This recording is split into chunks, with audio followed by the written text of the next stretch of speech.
পাকিস্তানের মাটিতে বাঘিনীদের দাপট, টানা 2 ম্যাচ জিতে পয়েন্ট টেবিলের শীর্ষে রয়েছে নিগার সুলতানা জুটির দল। বিশ্বকাপ বাছাই পর্বের 5টি ম্যাচ খেলতে পাকিস্তানে অবস্থান করছে টাইগার্সরা। গতকাল আয়ারল্যান্ডকে 2 উইকেটে হারিয়েছে জ্যোতি বাহিনী। আইরিশদের বিপক্ষে নাটকীয় এই জয় বিশ্বকাপের মূল পর্বে এক পা দিয়েছে লাল সবুজ জার্সির প্রতিনিধিরা। গতকাল লাহোরে টস জিতে আগে ব্যাট করতে নেমে নির্ধারিত 50 ওভারে 8 উইকেট হারিয়ে 235 রান সংগ্রহ করে আয়ারল্যান্ড। দলের হয়ে সর্বোচ্চ 63 রান করেন ডেলানি।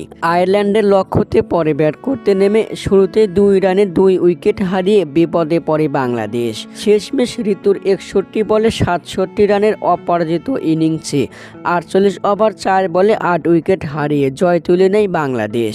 ঋতু ছাড়াও দলের হয়ে হাফ সেঞ্চুরি করেছেন ক্যাপ্টেন জ্যোতি।